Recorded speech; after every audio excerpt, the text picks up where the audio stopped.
people have not been able to move out into an effective lifestyle. They've been stunted. We do that to each other all the time. Many of us don't know how or weren't taught how to have healthy relationships and how to sustain them, where we lift each other up rather than hurt them and abuse them. Absolutely. And so I help people to overcome.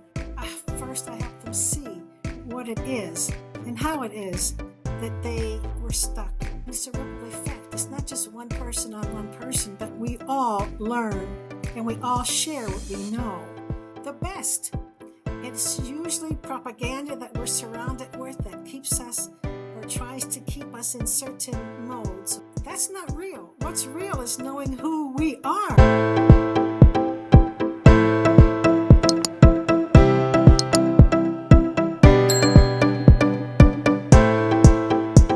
Today's guest is Rev Mary Martin. Through her business, Catch the Vision Now, Mary leads seekers to walk into their beauty, talent, and giftness through Vision Quest, one-time, 1-hour sessions, which are non-religious, non-judgmental, and painless. Facilitates inspiration, movement, and pure love, opening the door to positive change using these questions. Who am I? Why am I here? Does it matter that I exist?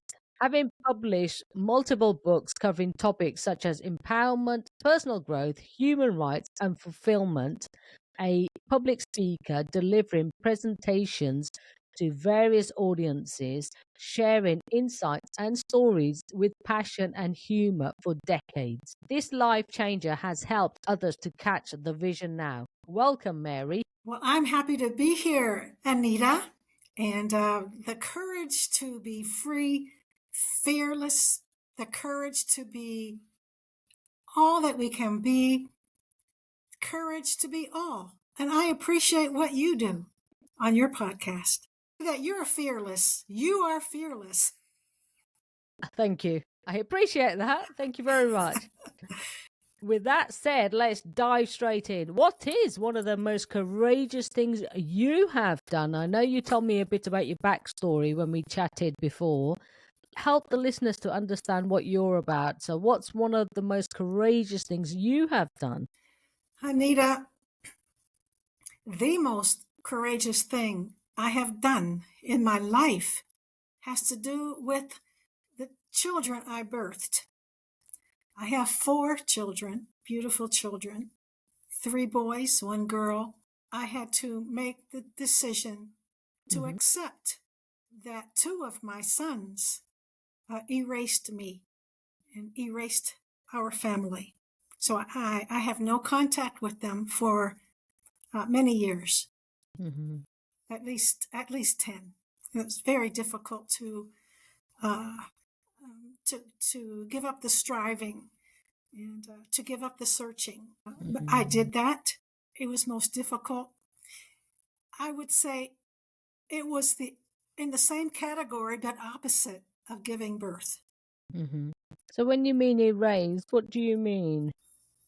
Erased, each of them on their own, in their own time, in their own circumstance, walked away from family.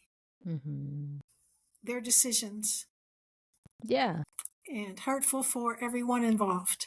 And I don't think that I am the only, we're the only family that this has happened to.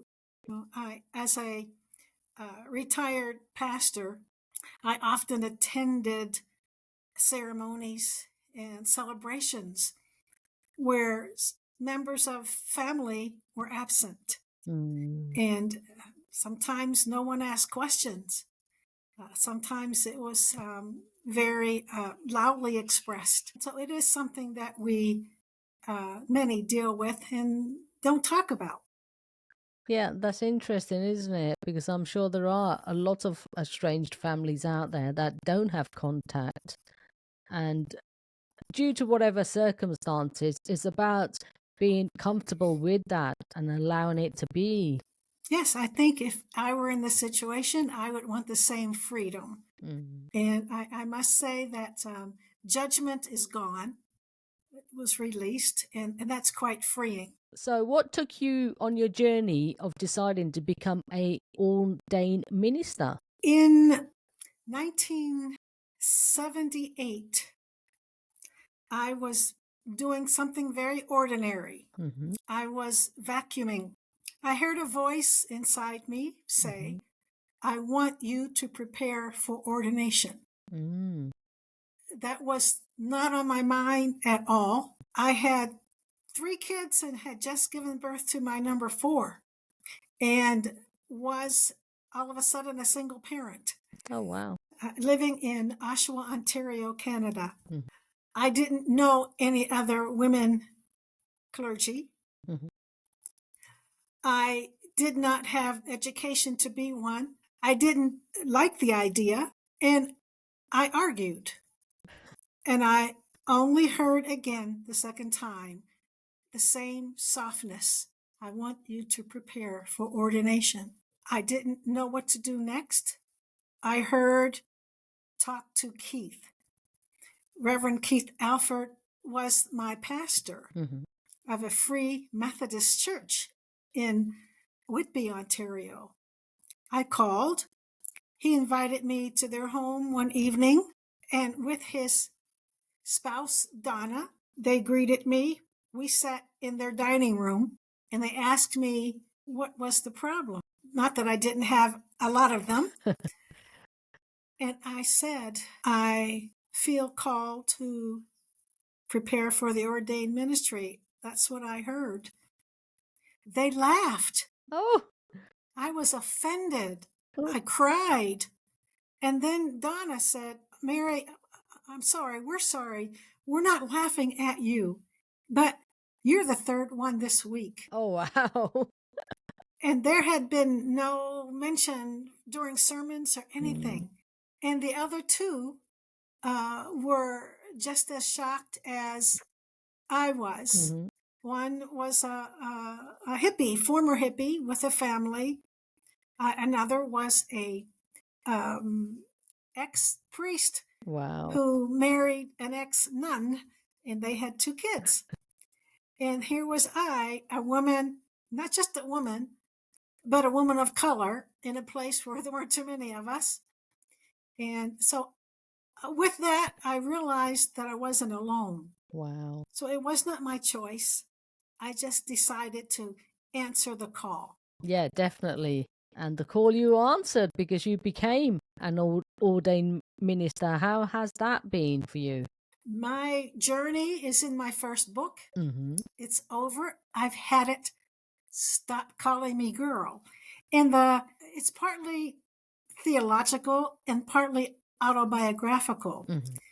Unless someone has gone through the things I've gone through with very little support, no one will understand the hierarchy, the male-dominated institution, the ways ancient writings were interpreted, and how it affects us all, unless we tell them.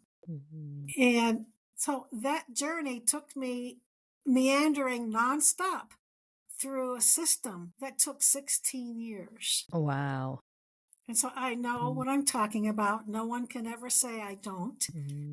The paternalism is gone. I used to hate the pats on the head saying when I questioned, but you don't know what you're talking about. No one can say that to me anymore. So the path has been interesting, and I've loved every place I've been a pastor, and I've always had to do other things. And so my range of experience is quite wide. As I said, oftentimes I had to pay my own way, which was difficult. And then accepting rejection, knowing that it was based on phony premises, taught me how to be even more emboldened and how to articulate what it is that I want. Yes, absolutely. I can understand that. Because you have moved 31 times so far. Tell me more about that, please. Yes, I remember taking my fiance home to meet family in Pittsburgh, Pennsylvania, USA. And this person Richard had lived in the same place all of his life. His life was very structured. Uh-huh. And that's what he was used to. When he met my mother for the first time, sometime during that day, my mother said, "I'm glad you're going to marry Richard because now I can put your address in ink." My mother used to say about me and my twin brother, we were the only out of my father's 10 kids who had what we often call wanderlust. My mother said, I had to get an atlas so I can find out where Mary is. And so when I married Richard, we had a honeymoon. The Monday following our return, he went to work where he worked for many, many, many years. And there was a sign on the door that the business had closed. They had gone bankrupt. Wow. And from that day on, guess what we did? We moved. And so I think it was at that time that some of my family understood that this is a calling. Yes. You know, we just need to let her go. I mean, yeah, And, definitely. you know, I always come back to visit, and they're always welcome to visit and stay with me. Well, 31 So I've never, times. 31 times. Yes, I never plan to move. It's just that some things come up and I may have a nudging or circumstances, or one door closes and another opens, and then I go. I don't argue. I just go. I remember my mother saying often that some of her friends would ask when I was just a child, "Well, has Mary ever been to Hawaii?" My mother would say, "Oh no, she just talks about it." Okay. But I lived in Hawaii for 7 years. And did your mother not know then? Or was that after? No, I was a child. Okay. I was a child. But it was in my mind that I was going to live in Hawaii. I was going there. Yeah, we And I create. did. We create our thoughts. Absolutely. Yeah. It just happened. I knew I was going because it was already set in motion. I was informed, and I would tell other people whether they believed it or not. Yeah, absolutely. And like you say, whether they believe it or not is their business. The fact that you did it is yours. Fulfilling, isn't it? Yes. Tell me more about Catch the Vision Now. What does that entail and what's that all about? I had a dream since the age of 8 that I can remember. I hated that dream, but I couldn't wake up. It was a horrid dream. I told only a few people about it. I told my mother, and because when I would wake up, I would be shaking and crying. She told me it was of the devil. One aunt who lived in a different city in the same state had a master's degree in social work. Told her because I thought I could trust her. She said, "That sounds like reincarnation to me, but don't tell anybody." I was at a full gospel businessman's breakfast in Toronto, Ontario, and there were 10 at our table, 8 men and 2 women. The other woman's name was Nancy Finney. During the break, everybody got up to get refreshments or stretch their legs. We stayed at our table, and the subject went to dreams. I don't know why. But then I felt like I told them, "I have a dream. Would you like to hear it?" And they said, yes. And the dream was that I was a peasant girl in the village of Troy. Our family, even though we were poor, were hard workers. Okay. We were the farmers. We were the artisans. We were the craftspersons. We were the builders. We were the painters.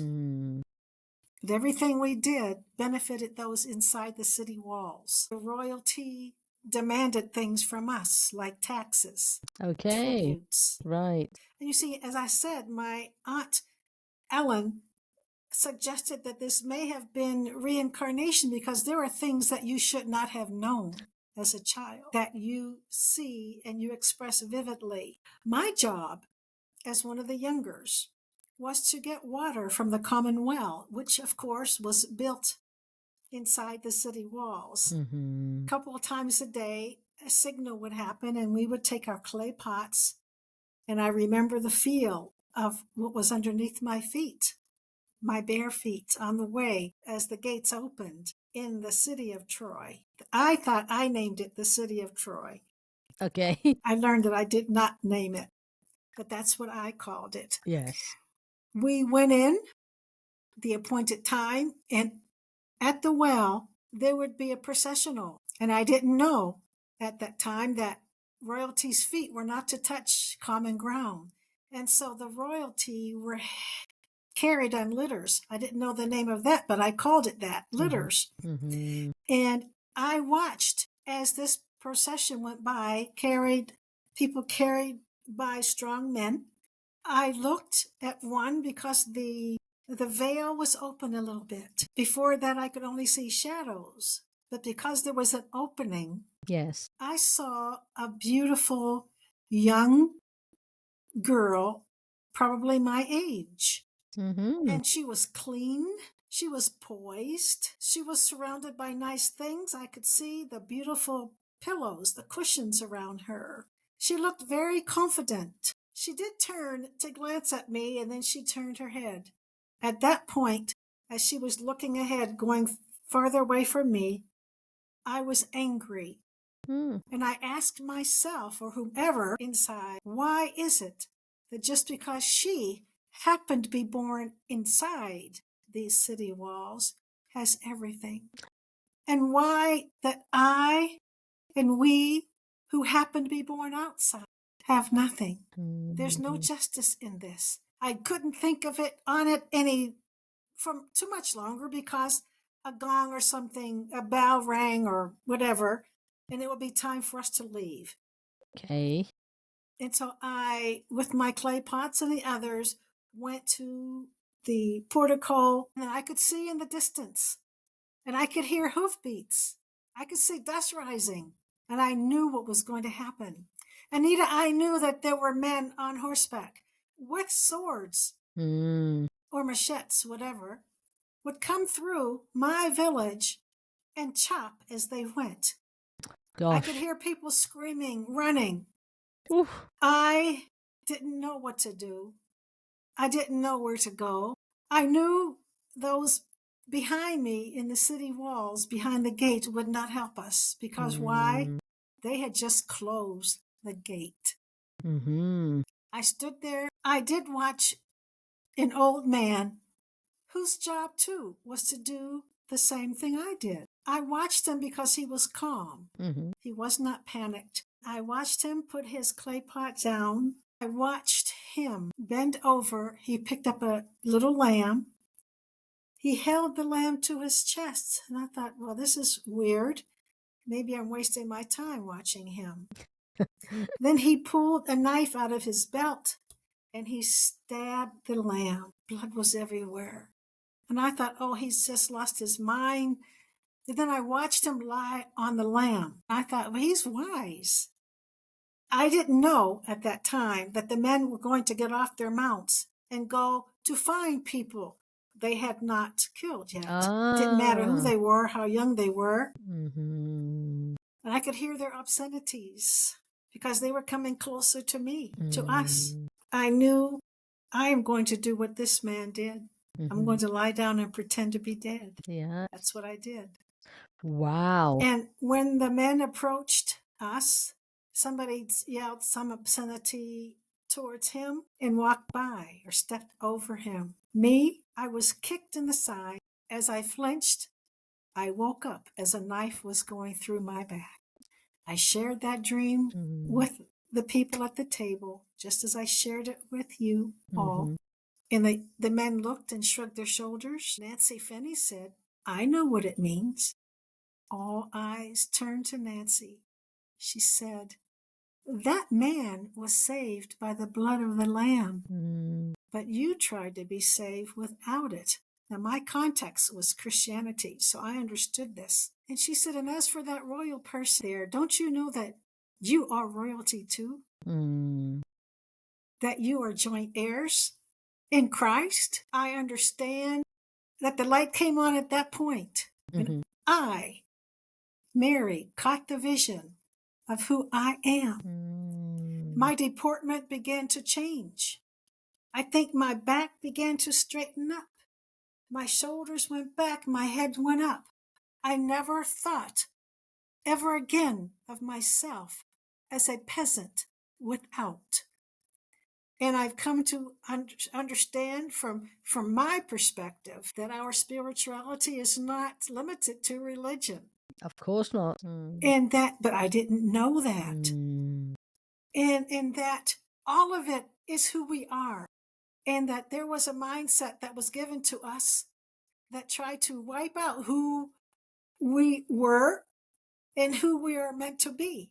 Of course. And that's the mindset that I seek to change. That's why it was in 1984. I had already, it was in Canada, in Moose Jaw, Saskatchewan, north of North Dakota and Montana, very cold place. I lived there 7 years. I would speak to groups because I was invited to. Someone asked me, "Are you getting paid?" I said, "Yes." "Well, are you registered?" I said, "What does that mean? Do you have a registered business?" "I don't know what you're talking about." "Well, you have to be registered as a business to be paid to do what you're doing." It wasn't a judgment. It was information that I used. I went to Regina, the capital of Saskatchewan. I went to a desk. I asked the man behind the desk that I want to register my business so I can get paid. He looked at me. He said, "What's the name of your business?" I said, "I don't have a name." He said, "Well, you need a name. What do you do?" And I explained to him what I did. And I mentioned Catch the Vision. He said, "Stop. That's the name of your business." And the logo came in the same way. An artist friend did my logo of a starburst, a sunburst that I stood under. It wasn't planned, but that became my logo.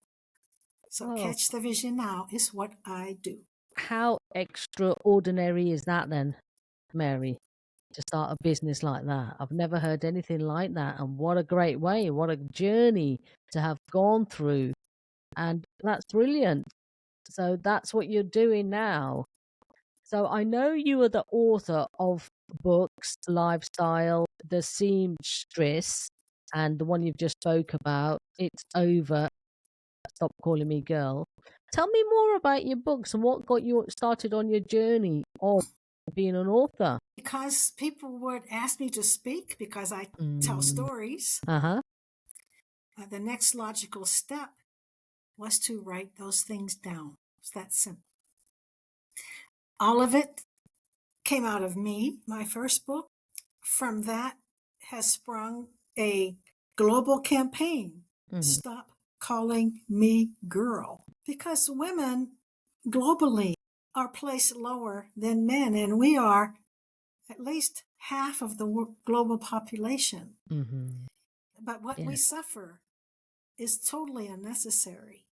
I think to have a global focus rather than each individual country or each individual industry or establishment, I think if we think globally, we can pool our resources together because we're stronger together. And I'm not just talking up to women and girls, but men also. Yes, definitely. We have allies who support us. But as long as we're divided in our little groups, it's not effective. Even in the U.S., where I was born, who proclaims it to be free in the Constitution, women are not guaranteed equal status with men. I hear horror stories from all over the world of what girls and women have to endure when it shouldn't be like that. But we need to stand together. We need to have our voices, collective voices, heard. And the systems, those systems must be dismantled. Even to the naysayers who don't believe that's possible, I say it is possible. Anything's possible.